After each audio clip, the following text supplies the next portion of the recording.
तो चलो एचओडी का एपिसोड 7 आ चुका है और सबसे पहले अगर इसके रिव्यू की बात करें तो यार क्या ही एपिसोड था।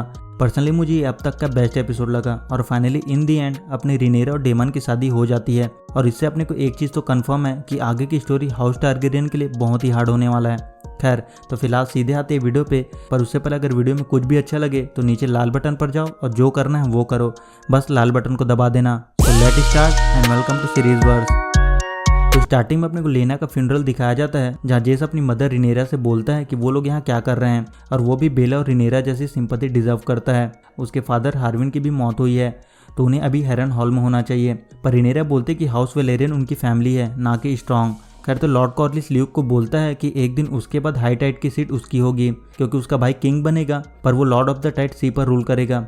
पर ल्यूक को लॉर्ड नहीं बनना था और ल्यूक बोलता है कि अगर वो ड्रिफ्ट मार का लॉर्ड बनेगा तो सब मारे जाएंगे, पर कॉर्लिस बोलता है ये उसका बर्थ राइट है। वहीं किंग विसेरस डेमन को आकर बोलता है कि उसकी बेटियों में उसकी मदर की झलक दिखती है और अब उसे किंग्स लैंडिंग वापस आ जाना चाहिए। विसेरस बोलता है कि उनके बीच डिफरेंस था पर अब उस बात को काफ़ी टाइम हो चुका है, तब उसे वापस आ जाना चाहिए। उसके लिए कोर्ट में जगह है अगर उसे कुछ चाहिए, पर डेमन बोलता है उसे कुछ नहीं चाहिए और डेमन वहाँ से चला जाता है और रिनेरा उसके पीछे जाती है। जिसके बाद अपन रिनीस और लॉर्ड कॉर्लिस को देखते हैं। रिनीस बोलते हैं कि लेना घर आना चाहती थी पर डेमन ने उसे मना कर दिया और वो केवल अपने बारे में सोचता है और अगर वो यहाँ होती तो शायद जिंदा होती और शायद गॉड उन्हें सजा दे रहा है, उनसे नफरत करता है क्राउन के प्रति उनके लालच के लिए, जबकि उसने क्राउन के लिए अपना आइडिया बहुत पहले ही छोड़ दिया था पर उसने मानने से इनकार कर दिया। पर ये उसके वाइफ के लिए जस्टिस नहीं है, ये उसके खुद की डिजायर है थ्रोन के लिए। लॉर्ड कॉर्लिस बोलता है कि डेमन ने वो किया जो उसे सही लगा और वो गॉड के एक्ट को ब्लेम करना बंद करे।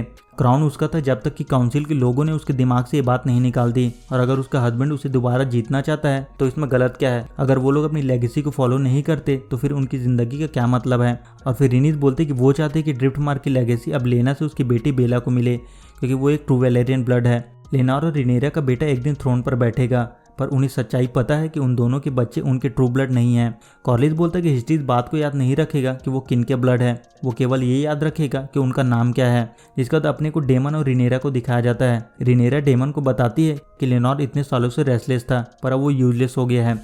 रिनेरा बोलते कि उन दोनों ने कोशिश की थी बच्चे को कंसीव करने की, उन्होंने अपनी ड्यूटी की थी जो वो कर सकते थे, लेकिन कोई फायदा नहीं हुआ और इसमें उसे कोई मज़ा भी नहीं आ रहा था, इसलिए उसने किसी और को ढूंढ लिया और वो हार्विन के ऊपर ट्रस्ट करती थी। और डेमन रिनेरा को बताता है कि उसने सुना है कि हेरन हॉल में जो हुआ उसके पीछे एलिसेंट और लॉर्ड ओटो का हाथ है। रिनेरा बोलती कि उसे नहीं लगता कि एलिसेंट कैपेबल है कोल्ड मर्डर के लिए और फिर रिनेरा डेमन को बोलती है कि उसने उस पर यकीन किया था पर वो उसे छोड़कर चला गया और अब देखो उसके बिना उसकी लाइफ कैसे हो गई है। डेमन बोलता है उस वक्त वो एक बच्ची थी। रिनेरा बोलती ठीक है पर अब वो एक बच्ची नहीं है और फिर वो दोनों इंटीमेट होते हैं। दूसरी तरफ एमंड वगार की आवाज़ सुनकर वगार के पास पहुंचता है और एमंड उसे पोजेस करने में कामयाब हो जाता है। बेला और रेना ये सब देख रहे होते हैं और फिर वो लोग जाकर जेस को बताते हैं कि किसी ने वगार को चोरी कर लिया है और जब एमंड वापस आता है तब उन्हें पता चलता है कि ये एमंड का काम है और एमंड उनसे बोलता है कि भले ही वो उसकी मदर का ड्रैगन है पर अब वो मर चुकी है और अब वो ड्रैगन उसका है। और फिर उनमें आपस में लड़ाई होती है और एमंड गुस्से में जेस को मारने वाला होता है पर ल्यूक उस पर ब्लेड से हमला कर देता है जिससे एमंड अपना एक आंख खो देता है। जिसके बाद उन्हें किंग विसेरस के पास लाया जाता है। जेस सबको बताता है कि पहले एमंड ने उन पर अटैक किया था और उसने उन्हें बास्टर्ड बोला और किंग विसेरस एमंड से पूछता है कि उसे ये बात किसने बताई और एमंड एगॉन का नाम लेता है और एगॉन किंग से बोलता है कि उसे ये बात किसी को बताने की ज़रूरत नहीं है, ये बात सबको पता है। और फिर किंग बोलता है कि वो लोग एक फैमिली है और उन्हें एक साथ एक फैमिली की तरह रहना चाहिए और अब इस बारे में कोई बात नहीं करेगा। पर एलिसेंट बोलते उसने अपने बेटे की आंख खोई है तो बदले में उसे ल्यूक की आंख चाहिए और एलिसेंट क्रिस्टन को ल्यूक की आंख लाने के लिए बोलती है पर किंग उसे रोक लेता है। किंग बोलता है ये मैटर यही खत्म हो गया है और अगर अब से किसी ने रिनेरा के बच्चों की बर्थ के बारे में बात की तो वो उसे निकाल देगा। पर एलिसेंट किंग की बात नहीं सुनती और वो ल्यूक पर हमला करती है पर रिनेरा उसे रोक लेती है। एलिसेंट बोलती अब तक उसने सब कुछ अपनी मर्जी से किया, ना तो उसने किंगडम के लिए कुछ किया है और ना ही कुछ सेक्रीफाइस किया है और अब उसने उसके बेटे की आंख ले ली और इसके बावजूद वो इंटाइटल फील कर रही है। और फिर उन दोनों के बीच हाथापाई होती है और गलती से रिनेरा का हाथ कट जाता है और एमंड अपनी मदर एलिसेंट को बोलता है कि उन्हें उसके लिए दुखी होने की जरूरत नहीं है, ये एक फेयर एक्सचेंज है। उसने अपनी आंख खोई है पर उसे ड्रैगन मिल गया है। पर आगे अपन देखते हैं कि एलिसेंट ने जो किया उसके लिए उसे रिग्रेट हो रहा होता है और वो अपने फादर लॉर्ड ओटो को बोलती है कि रिनेरा को लेकर जो रूमर्स फैल रहे थे उससे वो पागल हो गई थी और उसने अपना आपा खो दिया और रिनेरा पर हमला कर दिया और उसने खुद को डिसग्रेस किया है। उसने जो किया उसके लिए उसे गिल्ट है पर इस वजह से अब किंग हमेशा रिनेरा की साइड लेंगे। लॉर्ड ओटो बोलता है कि उसने जो सुना वो सब सच है पर उसने उसका ये साइड पहले कभी नहीं देखा और पहली बार उसे देख कर लग रहा है कि वो जीतना चाहती है और वो रिनेरा को वैसे ही देख रही है जैसे वो है और किंग क्या कर सकते हैं, वो उसे माफ़ कर देंगे। बस उनके सामने जाकर रिग्रेट करो और अपने बेटे के चोट को लेकर थोड़ा रोना धोना करो। एमंड ने वगार को उनके साइड कर लिया है तो उसने जितना खोया है उससे कई गुना पाया है। वहीं लेनोर रिनेरा से मिलने पहुंचता है और रिनेरा लेनोर को बताती है कि एमंड ने उनके बेटे को बास्टर्ड बोला। रिनेरा बोलते कि वो उससे बच्चा चाहती थी जब वो दोनों कुछ वक्त के लिए साथ में थे और अगर ऐसा होता तो आज चीजें अलग होती। रिनेरा बोलते कि वो एक अच्छा इंसान है। लेनोर बोलते कि उन्होंने इतने सालों तक अरेंजमेंट किया कि वो अपनी ड्यूटी करें और खुश रहे, पर वक्त के साथ उसे समझ आ गया कि ये सब चीजें एक साथ एग्जिस्ट नहीं करती। और लेनोर रिनेरा को बोलता है कि वो उसे बेटर डिजर्व करती है जो उसे मिला है और वो एक हस्बैंड डिजर्व करती है।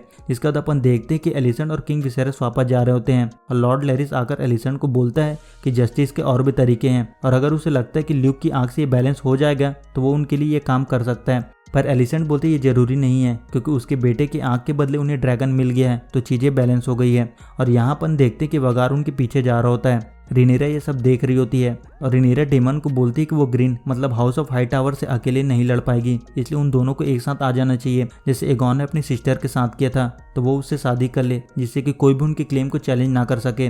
डेमन बोलते जब तक लेनोर जिंदा है तो वो लोग शादी नहीं कर सकते। इसके बाद डेमन और रिनेरा मिलकर एक खुरापाती प्लान बनाते हैं। डेमन कार्ल से मिलकर उसे नैरो सी के पास एक ऐसी जगह के बारे में बताता है जहाँ उनके नाम से कोई फर्क नहीं पड़ता, वहाँ बस ये मैटर करता है कि उनके पास गोल्ड कितना है।